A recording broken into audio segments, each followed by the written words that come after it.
तृतीय अध्याय सेनापतियों सहित महिषासुर का वध। जगदम्बा के श्री अंगों की कांति उदय काल के सहस्त्रों सूर्यों के समान है। वे लाल रंग की रेशमी साड़ी पहने हुए हैं। उनके गले में मुंडमाला शोभा पा रही है। दोनों स्तनों पर रक्त चंदन का लेप लगा है। वे अपने कर कमलों में जपमालिका, विद्या और अभय तथा वर नामक मुद्राएं धारण किए हुए हैं। 3 नेत्रों से सुशोभित मुखार विंद की बड़ी शोभा हो रही है। उनके मस्तक पर चंद्रमा के साथ ही रत्नमय मुकुट बंधा है तथा वे कमल के आसन पर विराजमान हैं। ऐसी देवी को मैं भक्ति पूर्वक प्रणाम करता हूँ। ऋषि कहते हैं, दैत्यों की सेना को इस प्रकार तहस नहस होते देख महादैत्य सेनापति चिक्षुर क्रोध में भरकर अंबिका देवी से युद्ध करने के लिए आगे बढ़ा। वह असुर रणभूमि में देवी के ऊपर इस प्रकार बाणों की वर्षा करने लगा जैसे बादल मेरुगिरी के शिखर पर पानी की धार बरसा रहा हो। तब देवी ने अपने बाणों से उसके बाण समूह को अनायास ही काटकर उसके घोड़ों और सारथी को भी मार डाला।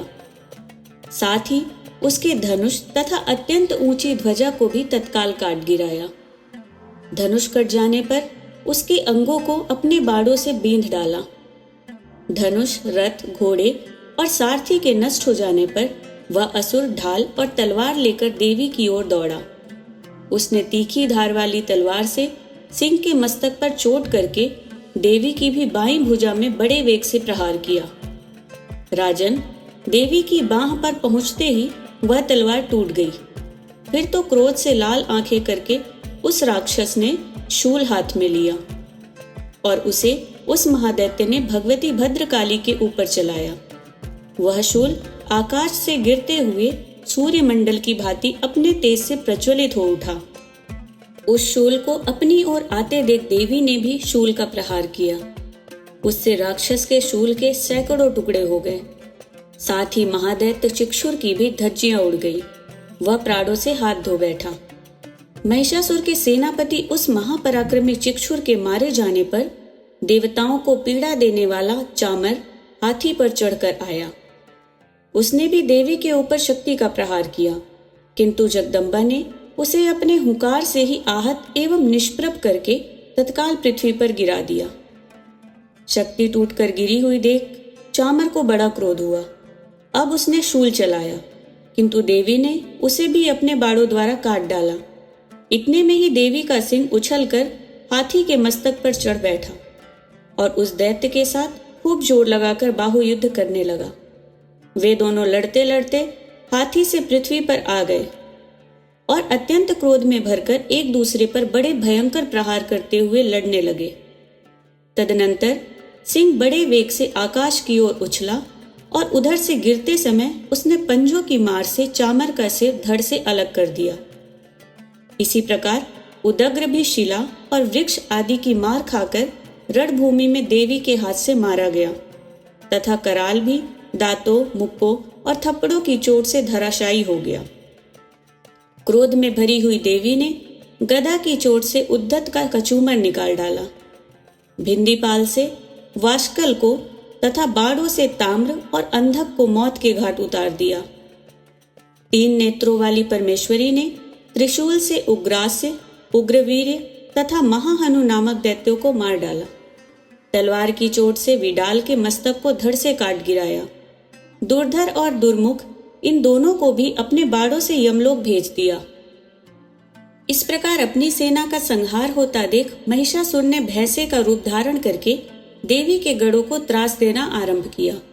किन्हीं को थूथुन से मारकर, किन्हीं के ऊपर खुरों का प्रहार करके, किन्हीं किन्हीं को पूंछ से चोट पहुंचाकर, कुछ को सींगों से विदीर्ण करके, कुछ गढ़ों को वेग से, किन्हीं को सिंहनाद से, कुछ को चक्कर देकर और कितनों को निश्वास वायु के झोंके से धराशायी कर दिया।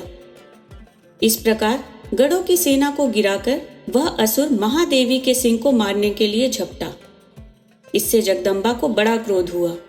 उधर महापराक्रमी महिषासुर भी क्रोध में भरकर धरती को खुरों से खोदने लगा तथा अपने सींगों से ऊंचे ऊंचे पर्वतों को उठाकर फेंकने और गर्जने लगा। उसके वेग से चक्कर देने के कारण पृथ्वी क्षुब्ध होकर फटने लगी। उसकी पूंछ से टकराकर समुद्र सब ओर से धरती को डुबेने लगा। हिलते हुए सींगों के आघात से विदीर्ण होकर बादलों के टुकड़े टुकड़े हो गए। उसके श्वास की प्रचंड वायु के वेग से उड़े हुए सैकड़ों पर्वत आकाश से गिरने लगे। इस प्रकार क्रोध में भरे हुए उस महादैत्य को अपनी ओर आते देख चंडिका ने उसका वध करने के लिए महान क्रोध किया। उन्होंने पाश फेंककर उस महान असुर को बांध लिया। उस महासंग्राम में बंध जाने पर उसने भैंसे का रूप त्याग दिया और तत्काल सिंह के रूप में वह प्रकट हो गया। उस अवस्था में जगदम्बा ज्यों ही उसका मस्तक काटने के लिए उद्यत हुई, त्यों ही वह खड्गधारी पुरुष के रूप में दिखाई देने लगा। तब देवी ने तुरंत ही बाणों की वर्षा करके ढाल और तलवार के साथ उस पुरुष को भी बींध डाला। इतने में ही वह महान गजराज के रूप में परिणत हो गया तथा अपनी सूंड से देवी के विशाल सिंह को खींचने और गर्जने लगा। खींचते समय देवी ने तलवार से उसकी सूंड काट डाली। तब उस महादैत्य ने पुनः भैंसे का शरीर धारण कर लिया और पहले की ही भांति चराचर प्राणियों सहित तीनों लोकों को व्याकुल करने लगा। तब क्रोध में भरी हुई जगन माता चंडिका बारंबार उत्तम मधु का पान करने और लाल आंखें करके हंसने लगी। उधर वह बल और पराक्रम के मद से उन्मत्त हुआ राक्षस गर्जने लगा और अपने सींगों से चंडी के ऊपर पर्वतों को फेंकने लगा।